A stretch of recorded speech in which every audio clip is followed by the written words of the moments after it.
오늘 6월 1일 수요일 새벽 예배의 말씀입니다. 생명의 근원이시며 그리스도 안에서 새 생명으로 우리를 축복하신 아버지 하나님, 생명의 능력과 그 생명을 누리도록 하시는 모든 은혜를 우리에게 베풀어 주시고, 그 은혜를 날마다 의지하고 구하며 살게 하신 하나님의 뜻을 따라 오늘도 어떠한 상황에서든지 모든 것 주님께 내려놓고 주님께 내어 맡기고 주님만을 의지하는 믿음으로 살게 하여 주옵소서. 예수님의 이름으로 기도합니다. 아멘. 에베소서 어제에 이어서 다시 한번 보겠습니다. 에베소서 4장 1절에서 6절입니다. 에베소서 4장 1절에서 6절.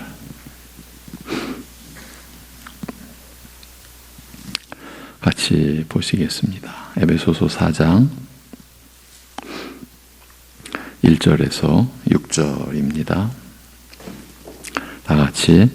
그러므로 주 안에서 갇힌 내가 너희를 권하노니 너희가 부르심을 받은 일에 합당하게 행하여 모든 겸손과 온유로 하고 오래 참음으로 사랑 가운데서 서로 용납하고 평안에 매는 줄로 성령이 하나 되게 하신 것을 힘써 지키라.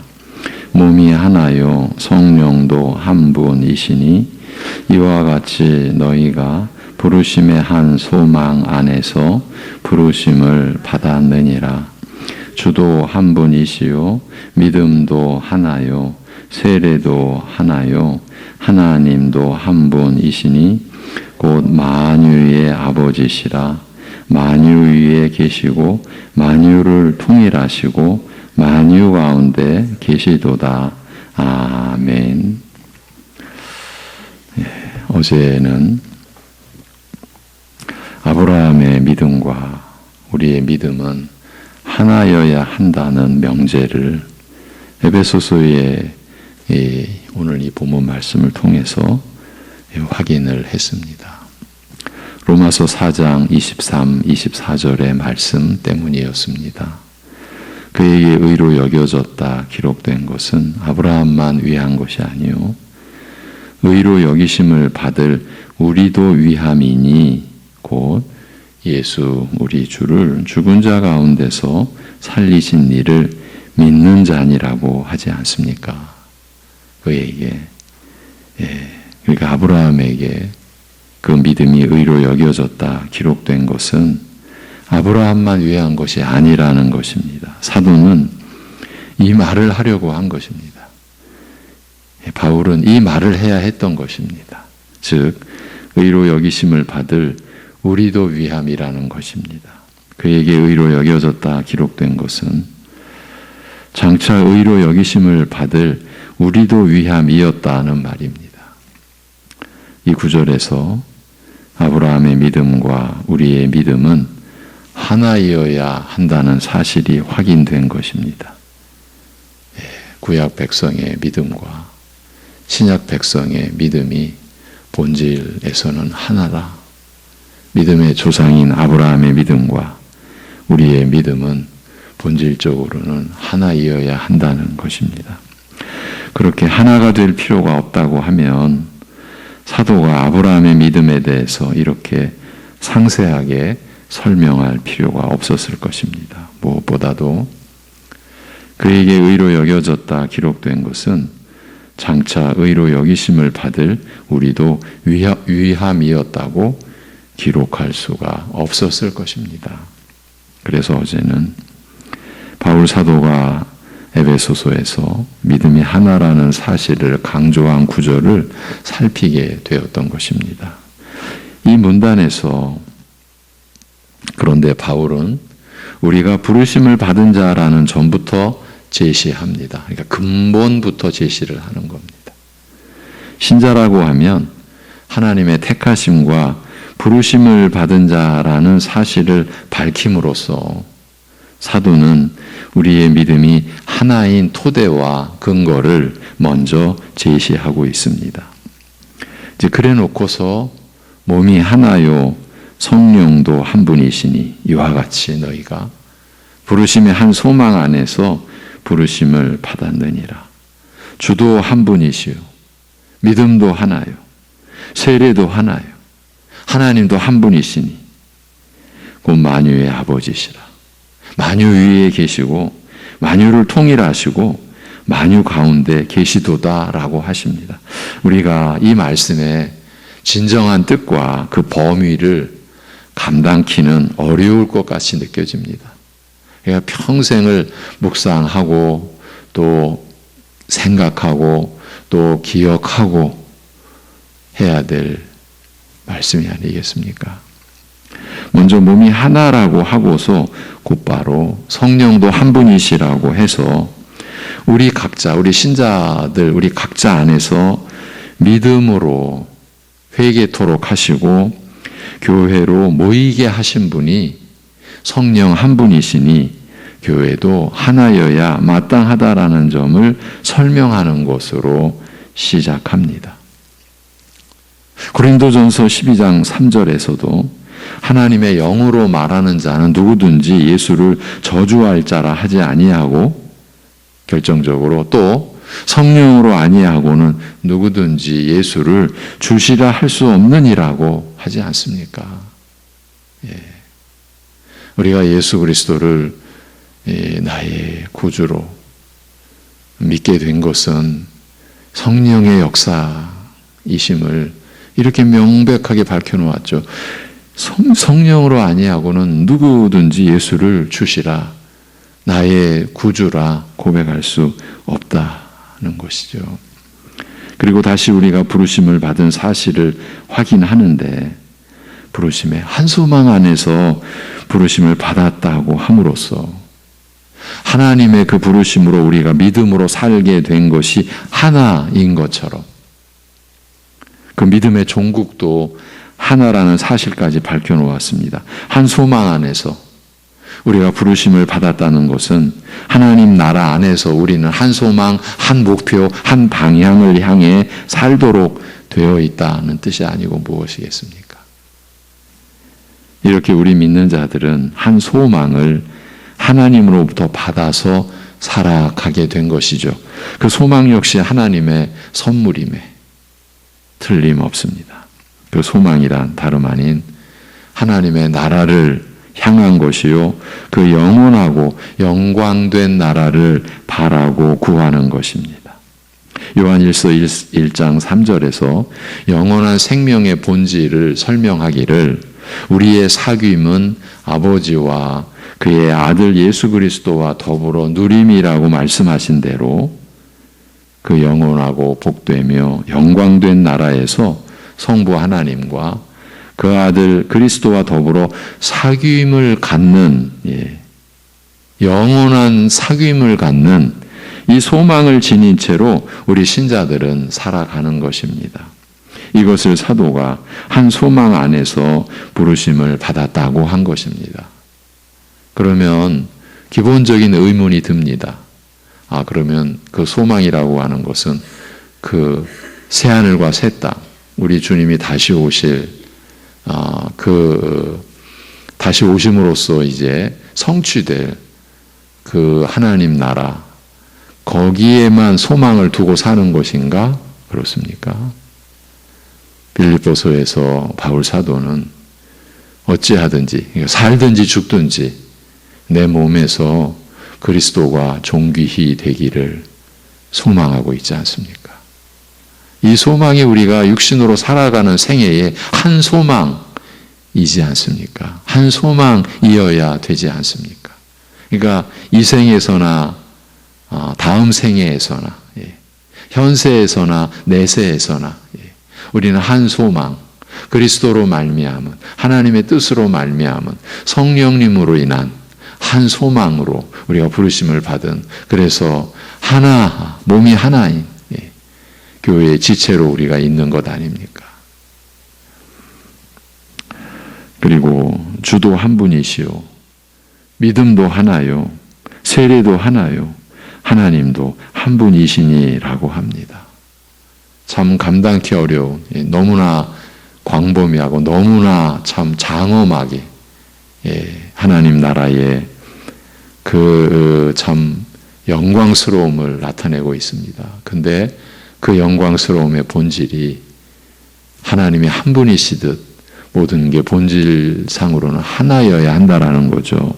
이 구절을 통해서 아브라함과 우리의 믿음이 하나여야 한다라는 점을 뒷받침해 드리고자 이 에베소서 4장을 보게 되었는데, 여기서 사도 바울은 믿음에 있어서 우리가 아브라함과 하나 되는 것을 넘어서서, 그것을 기초로 해서, 그리고 그것을 넘어서서 모든 교회, 모든 신자들과 하나가 되어야 한다라는 점을 강설하고 있습니다. 이 구절 끝에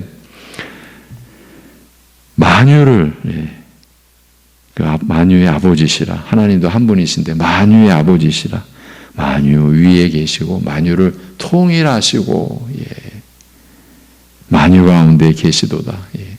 그러니까 전 역사, 그리고 하나님의 그 창조하신 보이는 그리고 보이지 않는 모든 세계를 총괄해서 한 분 하나님, 하나님이 한 분이시라는 이 진리가 그 모든 것을 하나로 통일시키는 그러한, 우리로서는, 그래서 제가 감당하기 어렵다고 한 거예요. 평생을 묵상해도 우리 어찌 이 말씀의 근본에 우리가 다다를 수가 있겠냐는 그런 말씀을 드렸던 거예요. 그러니까 우리가 이 하나 된다라고 하는 이것이 하나님의 이 창조의 근본, 본질이요, 하나님의 목적이요, 그것을 이루어 가시는 하나님의 경륜에 속한 내용이라는 거죠. 모든 교회, 모든 신자들과 하나가 되어야 한다. 이 뜻을 전하고 있어요. 사도는 주도 한 분이시라고 한 뒤에 믿음도 하나라는 점을 명시해 놓고 있습니다. 이 구절을 역으로 보면 믿음이 하나가 아니라고 한다면 주님도 한 분이 아니시라는 말이 됩니다. 무서운 얘기죠. 그렇게 되면 각자의 믿음으로 각자의 주를 믿고 의지하는 식이 되는 것입니다. 우리가 아무리 무지하다 해도 이런 일이 있어서는 안 된다는 것, 그것쯤은 우리가 감이 안다고 할 수 있죠. 그렇죠. 그런 무서운 일이 있어서는 안 되죠. 그렇기 때문에 우리의 현실이 우리의 입을 막게 하는 것입니다. 무슨 말을 해야 할지 모른다라는 뜻입니다. 믿음의 내용 면에서 볼 때에 교단끼리는 다르다, 같을 수가 없다는 판단들을 해온 지는 오래되었습니다. 그러나 여기서 끝나지 않습니다. 같은 교단 안에서도 심각한 사태라고 해야 맞을 듯 싶습니다. 이런 말씀을 준비하다 보니까 잊혀졌던 기억이 떠오르더라고요. 이제 제가 정확히 몇 년 전, 한 7년 아니면 10년 그 어간에, 그 전쯤에 우리 교단 총회 교육부를 섬길 때 1년에 한 번 교육자들이 함께 모이는 자리를 준비하는 회의에서, 그러니까 준비 모임에서 믿음의 주제를 다루자고 제안했던 적이 있습니다. 우리가 한 믿음, 한 소망을 지녀야 할 교단이 아니냐는 것이지요. 작은 교단이지만 우리 한국 교회가, 그리고 세계 교회가 주목하는 그런 지도자가 계셨고 그런 교단이니 우리가 한 믿음이라는 것, 한 소망을 지닌 교단이라는 것, 그것을 우리가 공유하기 위해, 확인하기 위해 믿음을 주제로 모이자라고 제안을 했었어요. 그러나 그 제안은 받아들여지지 않았습니다. 대략 짐작하시겠죠? 그런 논의 자체가 불가능하다고 제가 현실을 모르고 있다고, 그런 주제를 제시하면 아예 모이지도 않는다고, 그런 논의는 싸움만 붙이게 된다고, 이런 이유들 때문에 안 된다고 했습니다. 그만큼 제가 순진했던 것이고 실태를 몰랐던 것이죠. 여러분, 이것이 우리의 현실입니다. 믿음은 주님께서 자신을 드러내 주신 대로, 자신을 계시해 주신 대로 우리로서는 그 내용을 갖추게 되는 것입니다. 이 믿음의 지식과 내용은 우리가 만들어내는, 우리가 산출해내는 것이 아니지 않습니까? 그래서 내가 믿고 싶은 대로 믿는 것은 미신이요, 우상 숭배일 뿐인 거죠. 믿음의 대상이신 주님께서 자신을 드러내 주시고 나타내 주시는 대로 우리의 믿음이 이루어집니다. 그렇기 때문에 주가 한 분이시면 믿음도 마땅히 하나가 되어야 하는 것입니다. 따라서 믿음이 하나가 아니라면 주도 한 분이시라는 이 진리가 무너져 내리는 거예요. 여러분, 지금 교회들이 믿음이 하나가 아니라고 한다면 지금 교회는 세워지는 게 아니고요, 지금 무너져 가고 있는 거죠. 무너져 내리고 있는 현실이라는 거죠. 근데 이게 우리가 육적으로는 안 느껴지는 거죠. 피조물인 사람에 의해서 믿음의 대상이신 하나님이 한 분이 아니시고 여러 분이 되시는 것입니다. 왜? 각자 믿음으로 각자 믿는 주님이 계시니까. 믿음이 하나가 아니라고 하니까요. 이런 일이 있어서는 안 되지 않습니까? 그러니 우리로서는요, 성경 말씀으로 돌아가서 그 진리의 말씀만을 붙잡으려고 해야 하는 것입니다.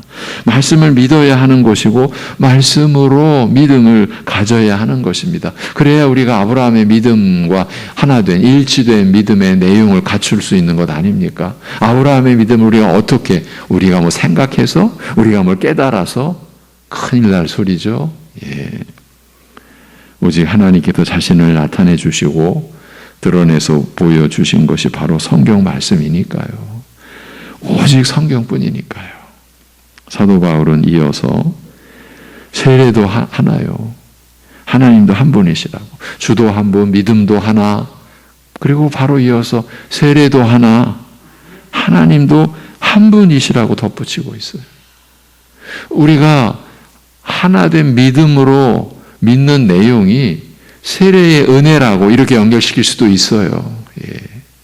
그만큼 이 세례라고 하는 것은 우리의 근본, 우리가 믿어 받은 은혜의 근본을, 그리고 우리가 살아가는 믿음으로 살아가는 우리의 전부를 받쳐주고 그것을 보여주는 거예요. 세례라고 하는 것이. 세례는 그리스도께서 성령으로 베푸시는 것이에요. 한마디로 그리스도의 성령 세례가 세례의 본질이에요. 물 세례는 이 세례를 가리키는, 예표하는 것이죠. 세례 요한이 자신의 죄를 고백하며 나오는 이들에게 죄사함의 표시로 물로 세례를 베푼 것은 자신의 뒤에 오실 예수 그리스도께서, 그 메시아께서 성령으로 베푸실 세례를 예표하고 가리킨 것이었습니다. 그러니 이 세례가 하나가 아닐 수가 있겠습니까? 이 세례가 하나가 아니라면 그리스도께서 한 분이 아니시라는 뜻이지 않습니까?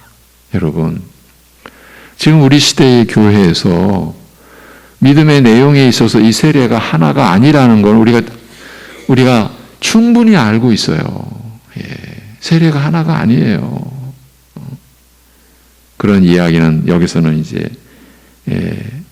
접고, 바울 사도가 세례도 하나라고 하면서 하나님도 한 분이시라고 한 진술 역시 놀랍기 그지없는 내용입니다. 예수님께서 자신의 죽음의 세례를 받으신 후, 예수님께서 내가 받을 세례, 이런 표현하셨죠. 그것은 예수님께서 우리의 죄로 죽으신다라는 말씀이죠. 그러니까 세례는 어제 말씀드렸죠. 죽고 사는 것이라고. 죽어야 사는 은혜. 우리의 옛사람이 죽어야 우리가 새 사람으로 살게 된 은혜를 가리키는 게 구약에서의 그 할례. 골로새서에서 말하면 세례를 그리스도의 할례라고 그러죠. 예. 여러분, 이스라엘 백성들이 그 할례를 몸에 새겼죠. 그거는 본질이 아니라는 거예요. 예.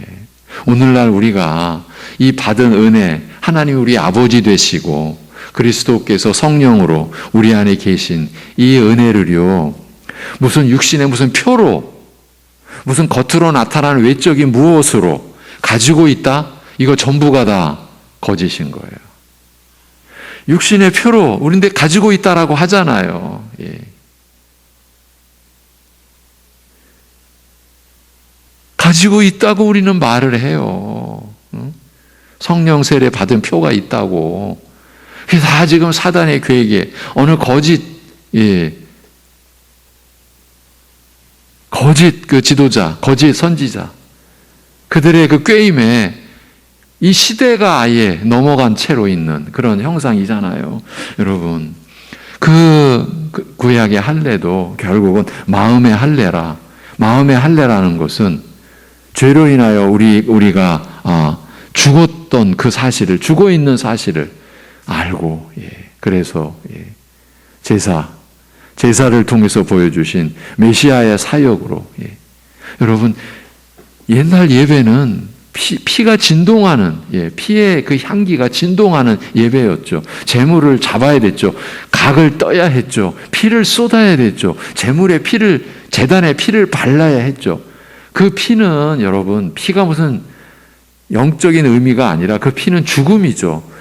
그 제사를 드리는, 그래서 그 속죄 제사를 드리는, 화목 제사를 드리는, 그 제사 드리는, 우리로 말하면 예배자, 자신의 죽음을 다 가리키는 거였죠. 그런데 그 동물의 피로, 메시아의 죽음으로 자신들이 죽을 것을 하나님의 그 지혜로, 하나님의 섭리로 너희는 마땅히 죽어야 하는데 내가 보낼 제물로 죽어라. 그 제물이 바로 예수 그리스도 아닙니까? 모든 구약 제사가 예수 그리스도를 가리키는 것 아닙니까? 그러니까 그리스도의 죽음으로 너희도 죽어라. 너희가 죽었다는 것을 인정해라. 그리고 너희의 죄로 그리스도가, 메시아가 죽음으로 너희의 죄값을 처리해 주신 그 은혜 안에서 그리스도의 부활에 또 연합하여 새 사람, 새 생명으로 살라. 이게 세례라고 했죠. 세례는 죽음이에요. 그래서 사는 거예요. 예수님께서 그의 죽음의 세례를 받으신 후 부활 승천하셔서 아버지로부터 보혜사 성령을 받아 보내셨습니다. 이처럼 그리스도께서는 성령을 보내어 복음 전파와 더불어 역사하게 하시되 복음을 믿어 영접하게 하심으로써 죄사함의 은혜를 얻게 하시며 성령을 선물로 받게 하시는 일, 그 성령 세례 베푸시는 일을 행하시는 것입니다. 그런데 이 모든 일이 한 분 하나님의 뜻으로 이루어지는 일입니다. 그래서 세례도 하나요, 하나님도 한 분이시라. 그 세례의 은혜, 우리를 구원받게 하시는 그 은혜, 영생의 은혜를 베푸시는 이는 하나님 한 분이시라. 이렇게 이어지는 것이에요. 예수님께서 나는 나의 뜻대로 하려 하지 않고 나를 보내신 이의 뜻대로 하려 함으로, 이런 말씀을 얼마나 많이 하셨습니까? 또 나는 내 아버지의 이름으로 왔음에, 이렇게도 말씀하시고요. 내가 하늘에서 내려온 것은 내 뜻을 행하려 함이 아니요 나를 보내신 이 그 성부 하나님이시죠. 나를 보내신 이의 뜻을 행하려 함이니라고도 하시고요. 제가 지금 요한복음 5장, 6장에서 인용해드린 구절이에요. 그리스도께서 성령으로 세례를 주시는 일 역시 하나님의 뜻을 이루시는 일이신 것입니다. 그리고 그리스도께서 죽으시고 부활 승천하신 후 아버지로부터 성령을 받아 보내셨지 않습니까? 그래서 사도는 세례도 하나요, 하나님도 한 분이시라고 이렇게 연결지어 놓았던 것입니다. 어제도 말씀드렸다시피 이런 말씀을 묵상하면 할수록 우리는 우리의 처지로 인해서 할 말을 잃게 됩니다. 오늘날 모든 교회 안에서 믿음이 하나라고 말하기는커녕 그런 생각조차도 가질 수 없는 상황 때문입니다. 7년 전인가요? 저는 너무 순진했던 거죠. 예. 총회에 나가서 총회 일을 이제 섬기게 된 뭘 몰랐던 거죠. 그래서 너무 용감하게 무식해서 용감했던 거죠. 그 모임에서 그 모임에 제가 이 기록자였거든요. 석이라고 하죠. 기록자였어. 회의 내용을 용감하게 제시를 한 거예요. 우리 믿음이 하나여야 되지 않냐. 근데 언뜻 봐도 하나가 아닌 면이 있는 것 같다. 그렇다면 우리가 극복해 가야 되지 않냐 했더니 모두가 함께했던 분들 모두가 안 됩니다. 사실 저의 내적인 충격은 적지 않았어요. 그 정도인가? 그 정도 심각한가? 우리 같은 목사들끼리도, 그것도 같은 교단의 목사들끼리도 믿음이 하나라는 얘기를 할 수가 없다라는 처지인가? 사실은 컸어요. 그 충격이란, 그리고 그 이후로 계속 확인이 됐던 거죠. 여러분. 이런 상황 때문이에요. 여러분을 공연스레 혼란스럽게 하려고 이런 얘기를 꺼내든 게 아닙니다. 우리의 이 기막힌 현실 때문입니다. 이런 판단을 하는 자체도, 이런 인식을 하는 것도 하나가 안 되는 실정입니다. 우리 교회 안에서만 해도 그렇습니다. 이런 논의 자체가 거부되는 현실이 두렵기까지 한 거예요.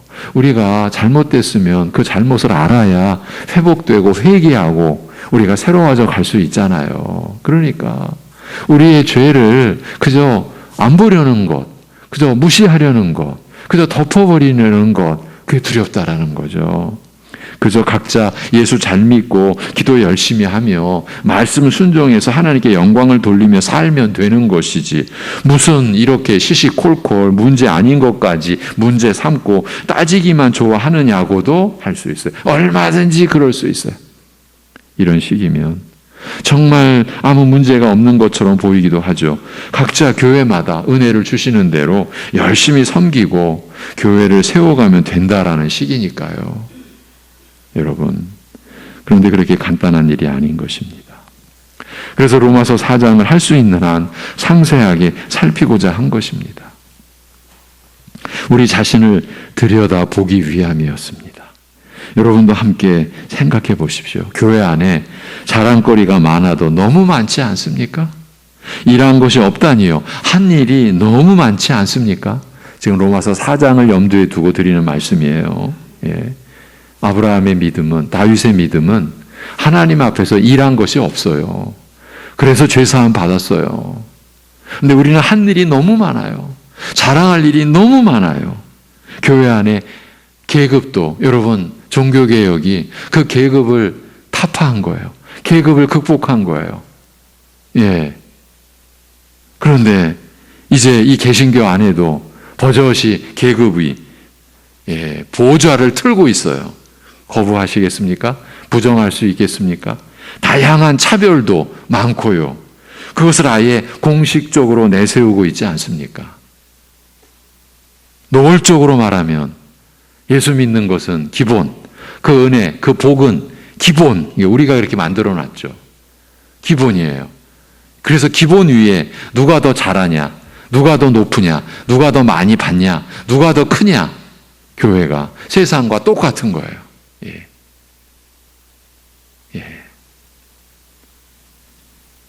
이 모든 것이 다 믿음의 법으로가 아닌 행위의 원리로 이루고 쌓아놓은 것이라고 보아야 하지 않겠습니까? 그러니 이스라엘의 바리새인들과 무엇이 다르겠습니까? 우리가 다르다라고 할 수 있을까요? 그래서 이렇게 묻지 않을 수가 없습니다. 우리 시대의 교회가 과연 하나님의 나라일까? 하나님의 나라를 전파하는 교회로 세워지고 있을까? 여러분, 교회는 하나님의 나라를 전파하는 곳이에요. 그래서 그리스도에 관한 모든 것을 거리낌 없이 담대하게 가르쳐 줘야 되는 곳이 교회라고요. 진실로 하나님의 나라와 그 의의를 구하는 교회로 그 기초가 닦여져 있을까? 이렇게 우리가 묻지 않을 수가 없는 거예요. 이렇게까지 된 원인을 말한다라는 것은 어려운 일입니다. 그만큼 다양한 관점에서 각자의 입장대로 원인 분석을 하고 그 결과를 내놓을 수도 있을 것입니다. 그런데 하나의 결정적인 이유, 근본적 원인이 있습니다. 그것은 바로 하나님 말씀인 성경을 대하는 입장에서 비롯된 문제라는 것입니다. 일단 자유주의 신학, 자유주의 교회에서는 성경을 절대 진리로 받지 않습니다. 그런 교회들이 지금 우리나라 이 세계 교회 속에 함께 있습니다. 그들은 그저 인간들이 지어낸 오류가 있는 책 중에 책인 건 분명하지만 전적인 오류 없는 하나님의 말씀으로 안 받습니다. 이게 우리의 현실입니다. 그러면 자유주의 신학을 가진 자유주의의 그 교회들만 그럴까? 아닙니다. 우리 안에도, 장로교회 안에도, 우리 교회 안에도 하나님의 말씀을 전적으로 믿지 않는 교인들이 없다고 볼 수 없습니다.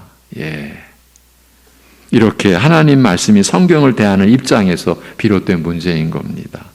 여러분, 하나님의 말씀을 판단한다라는 거는요, 우리가 하나님을 판단하는 입장에 서 있다라는 건데 이게 얼마나 무섭습니까? 그래서 우리가 받은 복 중의 복은요, 하나님의 말씀이 믿어진다라는 거예요. 이것이 아니면 우리의 모든 건, 그러면 각자가 믿는 대로 갈 수밖에 없어요. 기준이 없으니까요.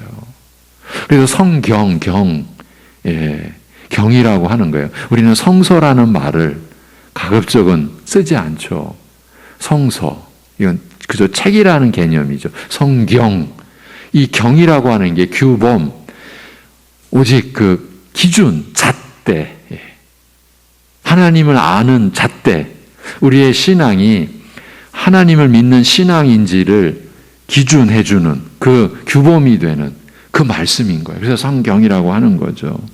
하나님의 말씀으로서의 성경에 대한 중심, 그 입장, 그 신학에서 이 모든 문제가 파생되었다고 볼 수 있습니다. 저는 이렇게 보아야 맞다고 확신합니다. 결국 말씀에 대한 교만, 또 무지, 또 편협한 관점 등 말씀에 대한 무관심과 안일함과 게으름이 이 모든 사태의 근원적 요인입니다. 그래서 말씀으로 돌아가지 않으면 안 된다고 말씀드리는 것입니다. 지금 이 말씀이 혼란스럽게 된 이 사태를 어떻게, 언제쯤 우리가 가닥을 잡을 수 있을까? 여러분, 저는 우리 교육자들에게, 우리 후배 사역자들에게 이렇게 말합니다. 우리 시대도, 다음 세대도 사실은 어렵지 않을까. 지금까지 교회 역사를 보면 1500년 동안 진리가 무너져 왔다가 16세기에 종교개혁의 역사를 하나님이 허락하셔서 진리가 회복되고 나서 또 곧바로 그 진리가 또 무너져 내려와서 지금 한국교회 실태는 500년 전 종교개혁 그 이전의 그 교회의 상황으로 되돌아갔다라고 그렇게 진단을 받는 이런 상황을 놓고 볼 때 우리가 말씀을 회복해가는 것, 우리 세대, 그러면 다음 세대, 할 수 있는 한 말씀으로 돌아가게 해달라고 각 세대마다 하나님께 매달리고 하나님 앞에 간구하고 그렇게 우리가 하나님의 인자하심과 긍휼을 바라고 갈 뿐이지 우리가 말씀을 회복한다, 그 말을 해서는 안 된다. 그만큼 우리가 지금 무너져 있는 상황이다. 그 무너진, 그러니까 진리 아닌 말씀이 흐려지고 흩어진 그게 우리 몸에 이제 배버린, 아주 쩔어버린 그 상태, 씻어도 씻어내지 않는 상태, 오직 주님의 역사, 성령의 역사, 주님의 은혜로만이 그렇게 말하고 있습니다. 그렇게 우리는 말씀으로 돌아가지 않으면 안 된다고 말씀을 드리는 겁니다. 우리 새벽 예배 가족들, 우리가 하나님의 나라를 구하는 기도자로서 그 은혜를 구해야 됩니다. 우선 나부터 하나님의 말씀을 내가 판단하고 있지는 않은가, 여러분. 그래서 제가 이게 무슨 제가 그냥 이 교회 안에서 제일 두려운 사람이 이 말씀의 사역자들이라고, 내 것을 전할까 진짜 두렵다고. 나만이 무슨 얻은 게 있어서 전하는 것처럼, 여러분 그거는 저도 망하고 여러분도 망하게 하는 겁니다. 그래서 내 신학이 없고 내 말씀이 없다고, 하나님이 교회를 통해서 그 믿음이 하나로서 주신 그 말씀을 전하기 위해서 여러분과 하나님의 말씀을 보고 또 나누고 전하는 것인데, 이것처럼 사실은 두려운 일이 없는 거예요. 그래서 여러분, 그래서 믿음이 하나가 될 때까지 이 노력을 그쳐서는 안 된다고 저는 확신합니다. 말씀으로 믿음을 가져야 하고, 또 말씀으로 늘 우리의 믿음을 점검할 수 있어야 한다라는 것이죠. 기도하겠습니다. 하나님 아버지, 우리를 불쌍히 여겨 주옵소서.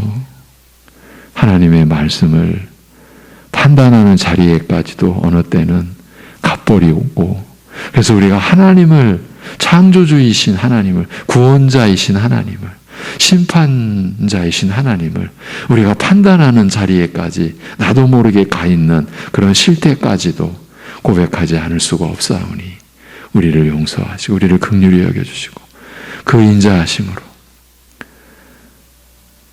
우리를 붙들어 주시고, 지금도 하나님 보좌 우편에서 우리 위해 기도하시고 성령께서 우리 안에서 우리를 위해 탄식하시는 그 긍휼로, 그 은혜로 우리가 말씀으로 돌아가서 그저 한 가족 안에서, 그리고 한 교회 안에서 하나의 믿음으로 하나님을, 한 분 하나님을 섬기는 교회가 회복되어지는, 하나님 나라가 회복되어지는 역사가 우리 안에서 일어나도록, 그리고 우리로서는 이룰 수 없는 오직 하나님께만 소망을 두고 하나님의 능력과 은혜로만 되어질 이 일을 위해 이러한 말씀을 받은 우리들 안에서부터, 새벽 예배 가족들 안에서부터 이러한 간절함이, 이러한 부르짖음이, 이러한 열심이 하나님 앞에 있어서 하나님을 향하여서 우리가 일어날 수 있는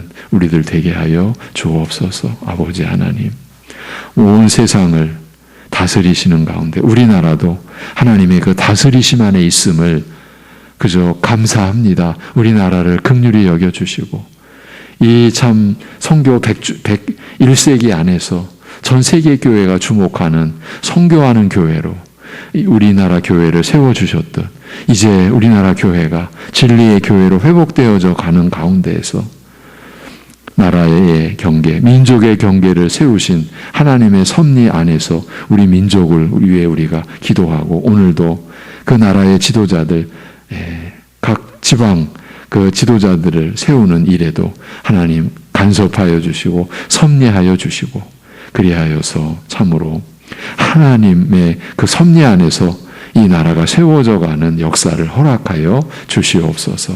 연약한 지체들 붙잡아 주옵시고, 아버지 하나님, 우리 이 참 지금 병상에 있는 여러 가족들, 또 우리 황권사 하나님 붙들어 주시고 어려운 수술을 감당케 해 주셨사오니, 회복하는 과정도 그 순간순간 성령께서 역사해 주시고 일으켜 주옵시고, 그 모든 수술 부위가 아물고 새살이 돋아나는 역사가 일어나게 하여 주시옵소서.